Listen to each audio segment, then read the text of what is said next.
Why are we so obsessed with using apps when starting to learn a new language? Well, the obvious answer is because it seems like it's the normal thing to do, right? But think about this. How long have we even had apps or even the internet? I would say 30 years maybe. And now how long have we been learning languages for?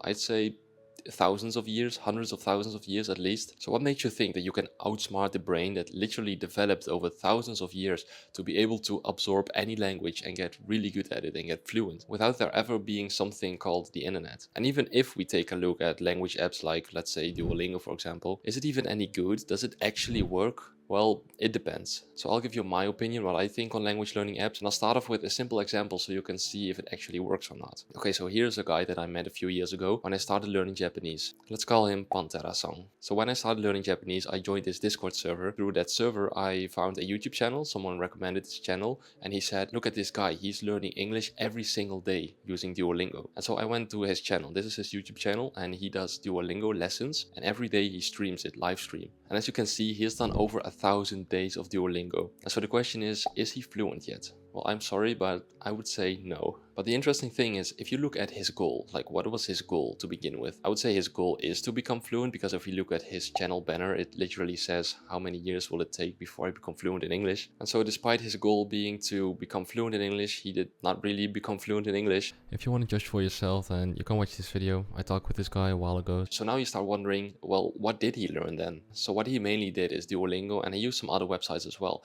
But basically he was just looking at sentences and then he was guessing what the answer was in English, or the other way around. And so I guess what he learned was, well, how to translate these sentences and how to say something in very specific scenarios. Now, this wouldn't necessarily be a problem if his goal was not to become fluent in English, but if his goal was just to be able to say certain things related to these topics. So for example, if the question was, how do I say, how expensive is this? And he wanted to know that, then he could learn this phrase, and then, he could use it whenever he was in a restaurant in America or whatever, he can use this phrase. But if his goal was to become fluent, then I would say that is a bad goal, because language apps won't make you fluent. Now, this is what they actually do, at least that's what I believe. So let's define fluency again. I've done this in a couple of videos, but fluency is basically a feeling, in my opinion. It's a feeling with emotion and something like an instinct. You don't have to think about the language. Something happens in your life and you can just, boom, the words just come out.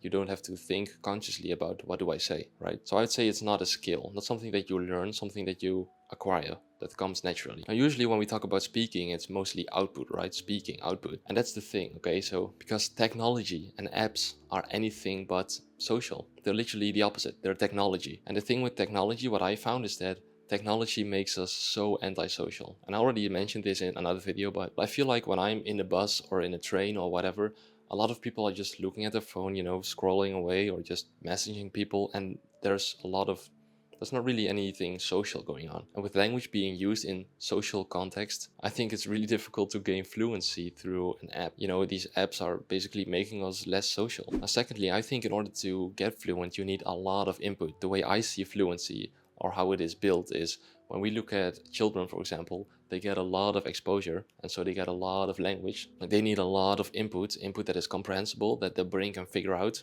and then automatically they will know what to say because they've heard things in certain contexts, and so fluency develops. You can look up more about this theory in this video that I made, but that's a brief summary. Now, apps don't have this input. They don't have comprehensible input.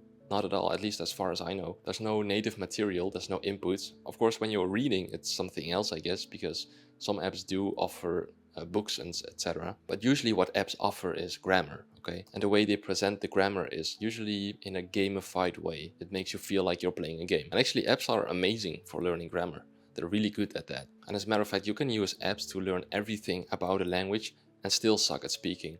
And I'm the living proof of that because, I know so many things about the Japanese language, how it works in terms of grammar, but my speaking is not really that great. But to be fair, I barely practiced speaking. I really liked learning grammar because the Japanese grammar is so interesting, and actually I still like learning grammar. But recently I've decided to practice speaking as well. Oh, and by the way, apps don't teach speaking at all. I mean, I guess Duolingo has this one feature where they let you speak to the app and then the app will tell you if your pronunciation is wrong or correct, I think. Then again, this is really different from speaking IRL, because IRL you have no time to think.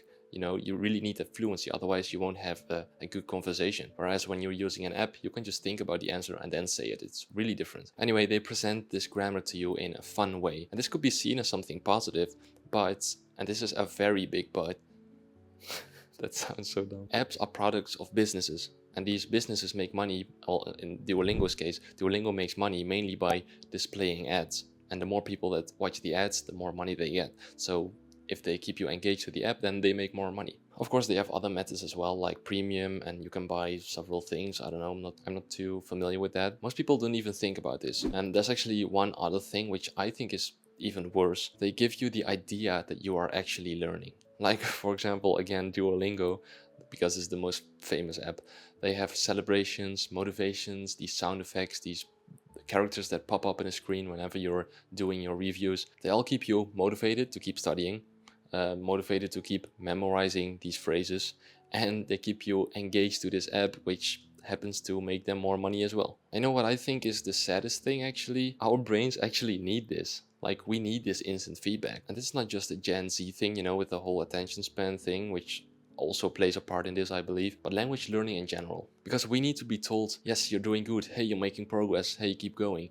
Because otherwise we just lose motivation. And if you combine that with the fact that it's so easy to just quantify a language, which is something totally abstract, by translating things and by seeing it as knowledge, language is knowledge, which is not true, then apps are the ideal solution to the problem. But you know what? There is no problem, because you can learn any language. Your brain can learn any language, and fluency will come eventually if you do it right. Now, how do I know, right? Well, actually, I'm about 15 plus hours into Thai, okay? And I haven't learned a single word of Thai. I haven't learned it, okay? I haven't memorized a single word, and I haven't learned a single piece of grammar in Thai. All I'm doing is just listening to Thai that I understand, make my brain do all the work, so I can develop fluency right from the start. And you know what? This is actually sometimes pretty hard, especially when the internet believes the complete opposite. But you know what? I already had my moments where I thought, hey, that was fluency. For example, in the classes that I take online, there were moments when the teacher would ask certain questions and I would just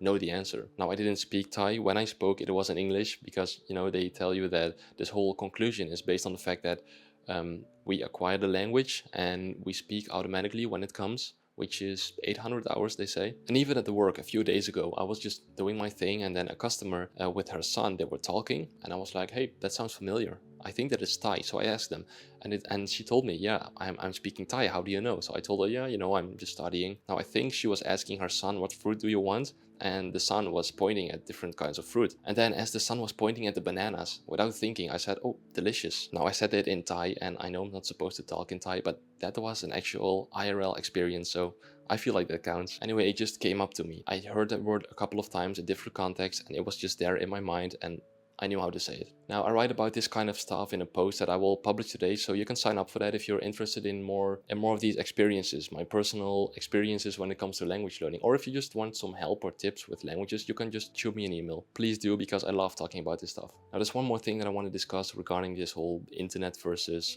natural learning, which is, if you still don't believe me, then I totally understand why it just seems so normal to use apps and stuff. Why would you learn a word through context that takes time and a lot of repetitions when you can just translate it in an instant and know what it means instantly? And that seems logical, but actually this is memorization. And when you memorize, there's no context, like there's no depth in the word, there's nothing around it. Now with inputs, there's actually a context, like some depth in the word, or even a whole experience of what was happening with that word when you were learning it. And this is way more powerful, and this is actually what your brain was doing when it was developing your own native language. For hundreds of hours you were having these experiences and these words, and it just all made sense. And that's how your brain developed the fluency that you have in your native language. So language is not about words or about translation. It's about communicating a message or an emotion, a context, experiences. And no app or technology even can give you that. So if all of that sounds like bullshit and you really want to use an app, then at least listen to this. If you're going to do it, then do it right.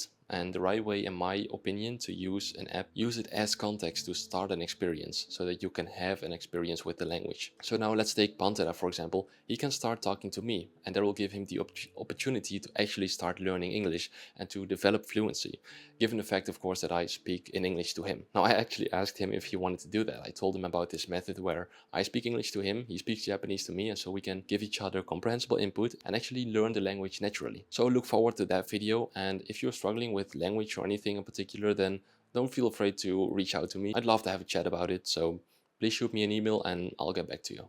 Anyways, that's it. Bye bye.